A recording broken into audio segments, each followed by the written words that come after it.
साहित्य नरेशन।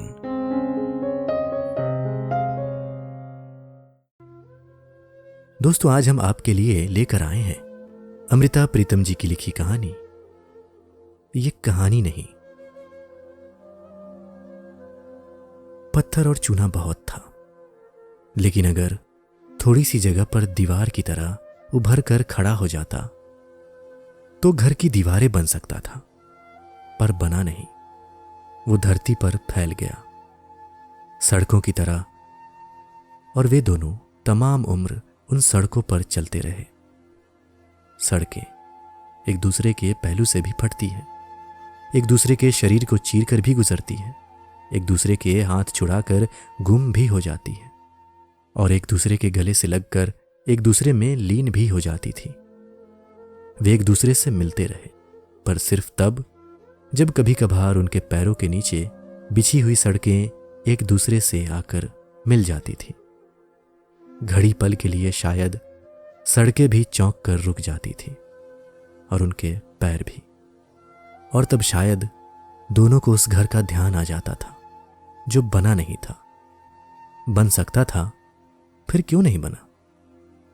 वे दोनों हैरान से होकर पांव के नीचे की जमीन को ऐसे देखते थे जैसे ये बात उस जमीन से पूछ रहे हो, और फिर वे कितनी ही देर जमीन की ओर ऐसे देखने लगते मानो वे अपनी नजर से जमीन में उस घर की नींव खोद लेंगे। और कई बार सचमुच वहां जादू का एक घर उभर कर खड़ा हो जाता, और वे दोनों ऐसे सहज मन हो जाते मानो बरसों से उस घर में रह रहे हो। ये उनकी भरपूर जवानी के दिनों की बात नहीं, अब की बात है, ठंडी उम्र की बात, कि एक सरकारी मीटिंग के लिए के शहर गई। को भी वक्त ने जितना सरकारी ओहदा दिया है, और बराबर की हैसियत के लोग जब मीटिंग से उठे, सरकारी दफ्तर ने बाहर के शहरों से आने वालों के लिए वापसी टिकट तैयार रखे हुए थे। ने आगे बढ़कर का टिकट ले लिया और बाहर आकर से अपनी गाड़ी में बैठने के लिए कहा। पूछा, सामान कहाँ है? होटल में। ने ड्राइवर से पहले होटल और फिर घर वापस चलने के लिए कहा। ने आपत्ति नहीं की, पर तर्क के तौर पर कहा, प्लेन में सिर्फ 2 घंटे बाकी है, होटल होकर मुश्किल से एयरपोर्ट पहुंचूंगी। प्लेन कल भी जाएगा, परसों भी, रोज जाएगा। ने सिर्फ इतना कहा, फिर रास्ते में कुछ नहीं कहा। होटल से सूटकेस लेकर गाड़ी में रख लिया तो एक बार ने फिर कहा, वक्त थोड़ा है, प्लेन मिस हो जाएगा। ने जवाब में कहा, घर पर मां इंतजार कर रही होगी। सोचती रही कि शायद ने मां को इस मीटिंग का दिन बताया हुआ था, पर वो समझ नहीं सकी क्यों बताया था। कभी कभी मन से ये क्यों पूछ लेती, पर जवाब का इंतजार नहीं करती थी। वो जानती थी मन के पास कोई जवाब नहीं था। वो चुप बैठी शीशे में से बाहर शहर की इमारतों को देखती रही। कुछ देर बाद इमारतों का सिलसिला टूट गया। शहर से दूर बाहर आबादी आ गई, और पाम के बड़े बड़े पेड़ों की कतारें शुरू हो गई। समुद्र शायद पास ही था। के सांस नमकीन से हो गए। उसे लगा पाम के पत्तों की तरह उसके हाथों में कंपन आ गया है। शायद का घर भी अब पास था। पेड़ों पत्तों में लिपटी हुई सी कॉटेज के पास पहुंचकर गाड़ी खड़ी हो गई। भी उतरी, पर कॉटेज के भीतर जाते हुए एक पल के लिए बाहर केले के पेड़ के पास खड़ी हो गई। जी किया अपने कांपते हुए हाथों को यहां बाहर केले के कांपते हुए पत्तों के बीच में रख दे। वो के साथ भीतर कॉटेज में जा सकती थी, पर हाथों की वहां जरूरत नहीं थी। इन हाथों से न वो अब को कुछ दे सकती थी, न से कुछ ले सकती थी। मां ने शायद गाड़ी की आवाज सुन ली थी, बाहर आ गई। उन्होंने हमेशा की तरह माथा चूमा और कहा, आओ बेटी। इस बार आप बहुत दिनों बाद मां से मिली थी, पर मां ने उसके सिर पर हाथ फेरते हुए जैसे सिर पर बरसों का बोझ उतार दिया, और उसे भीतर ले जाकर बिठाते हुए उससे पूछा, क्या पियोगी बेटी? स भी अब तक भीतर आ गया था। मां से कहने लगा, पहले चाय बनवाओ फिर खाना। अ ने देखा ड्राइवर गाड़ी से सूटकेस अंदर ला रहा था। उसने स की ओर देखा, कहा, बहुत थोड़ा वक्त है, मुश्किल से एयरपोर्ट पहुंचूंगी। स ने उनसे नहीं, ड्राइवर से कहा, कल सवेरे जाकर परसों का टिकट ले आना। और मां से कहा, तुम कहती थी कि मेरे दोस्तों को खाने पर बुलाना है, कल बुला लो। अ ने स की जेब की ओर देखा जिसमें उसका वापसी का टिकट पड़ा हुआ था। कहा, पर यह टिकट बर्बाद हो जाएगा। मां रसोई की तरफ जाते हुए खड़ी हो गई और आ के कंधे पर अपना हाथ रखकर कहने लगी, टिकट क्या है बेटी? इतना कह रहा है, रुक जाओ। पर क्यों? आ के मन में आया, पर कहा कुछ नहीं। कुर्सी से उठकर कमरे के आगे बरामदे में जाकर खड़ी हो गई। सामने दूर तक पाम के ऊंचे ऊंचे पेड़ थे। समुद्र परे था। उसकी आवाज सुनाई दे रही थी। आ को लगा, सिर्फ आज का क्यों नहीं, उसकी जिंदगी के कितने ही क्यों उसके मन के समुद्र के तट पर इन पाम के पेड़ों की तरह उगे हुए हैं और उनके पत्ते अनेक वर्षों से हवा में कांप रहे हैं। आ ने घर के मेहमान की तरह चाय पी, रात को खाना खाया और घर का गुसलखाना पूछकर रात को सोने के समय पहनने वाले कपड़े बदले। घर में एक लंबी बैठक थी। ड्राइंग, डाइनिंग और 2 और कमरे थे, एक सा का, एक मां का। मां ने जिद करके अपना कमरा आ को दे दिया और स्वयं बैठक में सो गई। आ सोने वाले कमरे में चली गई, पर कितनी ही देर झिझकी हुई सी खड़ी रही। सोचती रही, मैं बैठक में 1-2 रातें मुसाफिरों की तरह ही रह लेती, ठीक था। यह कमरा मां का है, मां को ही रहना चाहिए था। सोने वाले कमरे के पलंग में, पद में और अलमारी में एक घरेलू सी बू बास होती है। आ ने इसका एक घूंट सा भरा, पर फिर अपना सांस रोक लिया, मानो अपने ही सांसों से डर रही हो। बराबर का कमरा स का था। कोई आवाज नहीं। घड़ी पहले स ने सिर दर्द की शिकायत की थी, नींद की गोली खाई थी, अब तक शायद सो गया था। पर बराबर वाले कमरों की भी अपनी बू बास होती है। आ ने एक बार उसका भी घूंट पीना चाहा, पर सांस रुका रहा। फिर आ का ध्यान अलमारी के पास नीचे फर्श पर पड़े हुए अपने सूटकेस की ओर गया और उसे हंसी आ गई। ये देखो मेरा सूटकेस, मुझे सारी रात मेरी मुसाफिरी की याद दिलाता रहेगा। और वो सूटकेस की ओर देखते हुए थकी हुई सी तकिए पर सिर रख कर लेट गई। न जाने कब नींद आ गई। सोकर जागी तो खासा दिन चढ़ा हुआ था। बैठक में रात को होने वाली दावत की हलचल थी। एक बार तो आ की आंखें झपक कर रह गईं। बैठक में सामने स खड़ा था, 4 खाने का नीले रंग का तहमद पहने हुए। आ ने उसे कभी रात के सोने के समय के कपड़ों में नहीं देखा था, हमेशा दिन में ही देखा था। किसी सड़क पर, सड़क के किनारे, किसी कैफे में, होटल में या किसी सरकारी मीटिंग में। उसकी ये पहचान नई सी लगी, आंखों में अटक सी गई। आ ने भी इस समय नाइट सूट पहना हुआ था, पर आ ने बैठक में आने से पहले उस पर ध्यान नहीं दिया था। अब ध्यान आया तो अपना आप ही अजीब लगा, साधारण से असाधारण सा होता हुआ। बैठक में खड़ा हुआ सा आ को आते हुए देखकर कहने लगा, ये 2 सोफे हैं, इन्हें लंबाई के रुख कर लें, बीच में जगह खुल जाएगी। आ ने सोफों को पकड़वाया, छोटी मेजों को उठाकर कुर्सियों के बीच में रखा। फिर मां ने चौके से आवाज दी तो आ ने चाय लाकर मेज पर रख दी। चाय पीकर स ने उससे कहा, चलो जिन लोगों को बुलाना है उनके घर जाकर कह आए और लौटते हुए कुछ फल लेते आए। दोनों ने पुराने परिचित दोस्तों के घर जाकर दस्तक दी, संदेशे दिए, रास्ते से चीजें खरीदी। फिर वापस आकर दोपहर का खाना खाया और फिर बैठक को फूलों से सजाने में लग गए। दोनों ने रास्ते में साधारण सी बातें की थी। फल कौन कौन से लेने हैं, पान लेने हैं या नहीं, ड्रिंक्स के साथ के लिए कबाब कितने ले लें, फलां का घर रास्ते में पड़ता है उसे भी बुला लें। और ये बातें वे न थी जो 7 बरस बाद मिलने वाले करते हैं। आ को सवेरे दोस्तों के घर पहली दूसरी दस्तक देते समय ही सिर्फ थोड़ी सी परेशानी महसूस हुई थी। वे भले ही स के दोस्त थे, पर एक लंबे समय से आ को जानते थे। दरवाजा खोलने पर बाहर उसे स के साथ देखते तो हैरान से हो कह उठते, आप? पर वे जब अकेले गाड़ी में बैठते तो स हंस देता। देखा कितना हैरान हो गया, उससे बोला भी नहीं जा रहा था। और फिर एक दो बार के बाद दोस्तों की हैरानी भी उनकी साधारण बातों में शामिल हो गई। स की तरह अ भी सहज मन से हंसने लगी। शाम के समय स ने छाती में दर्द की शिकायत की। मां ने कटोर में ब्रांडी डाल दी और अ से कहा, लो बेटी, ये ब्रांडी इसकी छाती पर मल दो। इस समय तक शायद इतना कुछ सहज हो चुका था। अ ने स की कमीज के ऊपर वाले बटन खोले और हाथ से उसकी छाती पर ब्रांडी मलने लगी। बाहर पाम के पेड़ों के पत्ते और केलों के पत्ते शायद अभी कांप रहे थे, पर अ के हाथ में कंपन नहीं था। एक दोस्त समय से पहले आ गया था।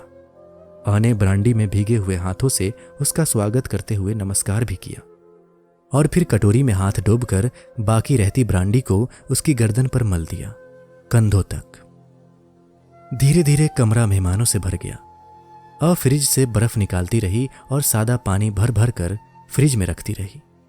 बीच बीच में रसोई की तरफ जाती, ठंडे कबाब फिर से गर्म करके ले आती। सिर्फ एक बार जब स ने अ के कान के पास होकर कहा, 3-4 वो लोग भी आए हैं जिन्हें बुलाया नहीं था। जरूर किसी दोस्त ने उनसे भी कहा होगा, तुम्हें देखने के लिए आ गए हैं।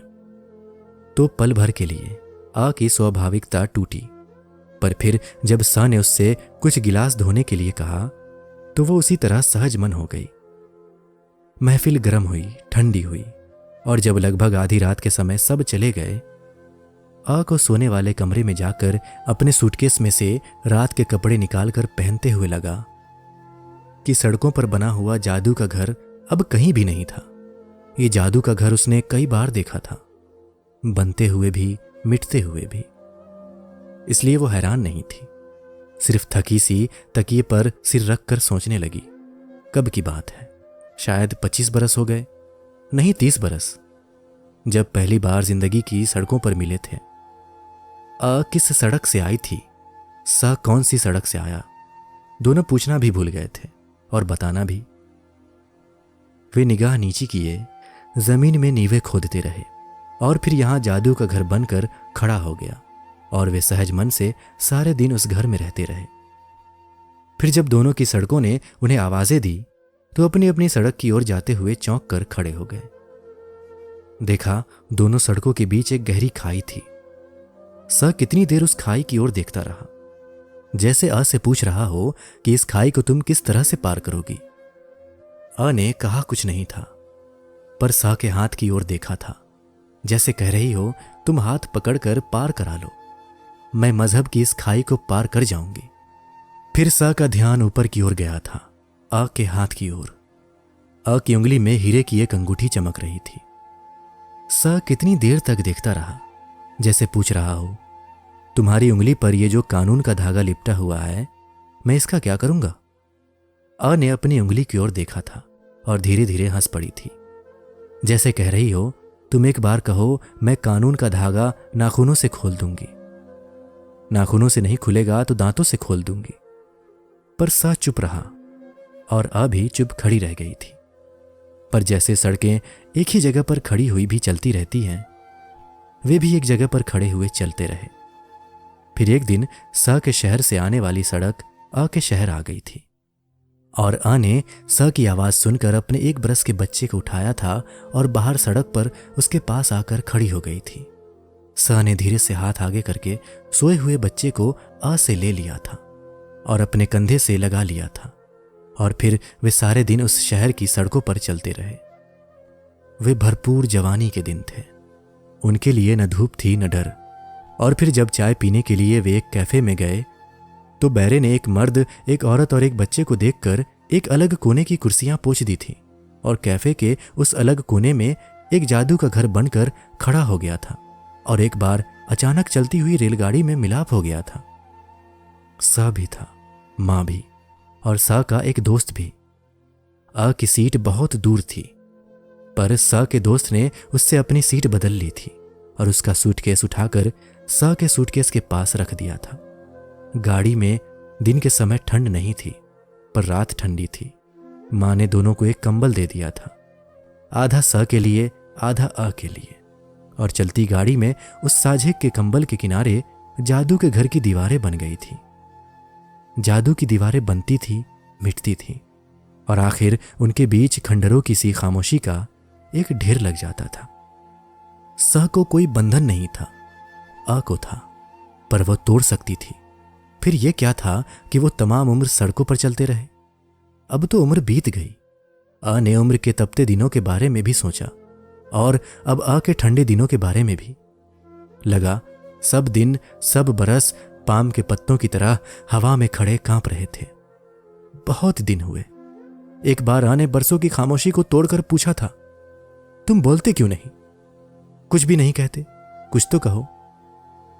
पर स हंस दिया, कहने लगा, यहां रोशनी बहुत है, हर जगह रोशनी होती है, मुझसे बोला नहीं जाता।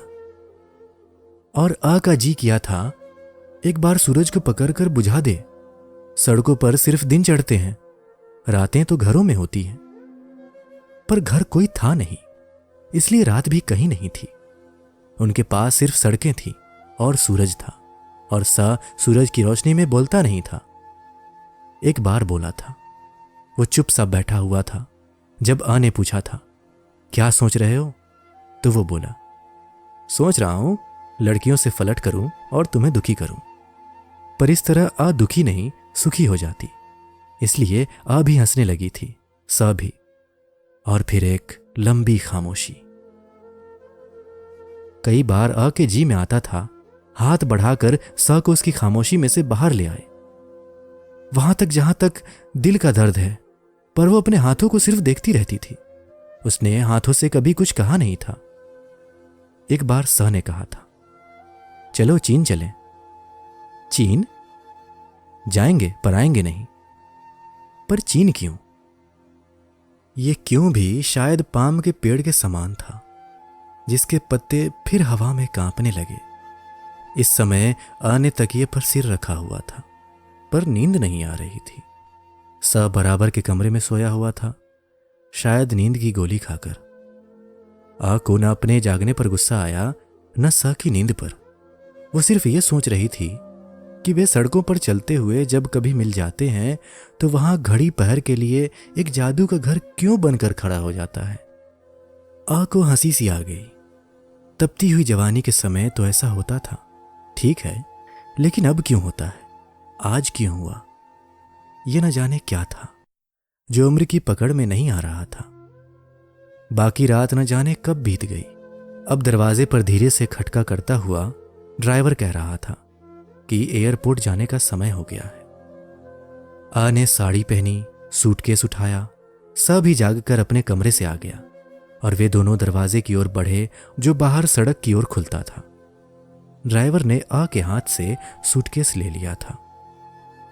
अ को अपने हाथ और खाली खाली से लगे।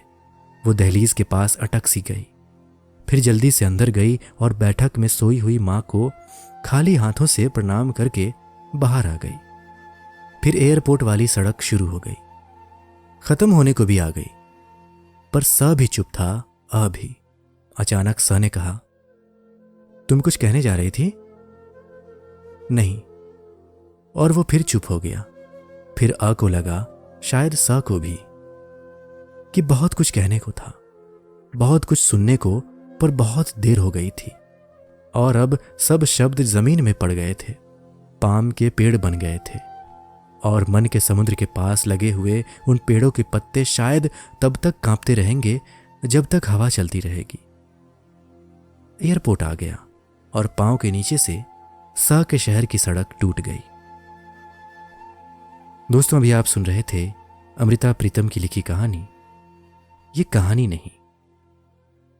दोस्तों, आपको हमारी कहानी का वाचन कैसा लगता है? कमेंट बॉक्स में लिखकर अपनी राय जरूर दीजिए। और अगर आपको हमारा काम पसंद आता है तो हमारे चैनल को सब्सक्राइब कर लें, ताकि ऐसी ही कहानियां आपको मिलती रहें।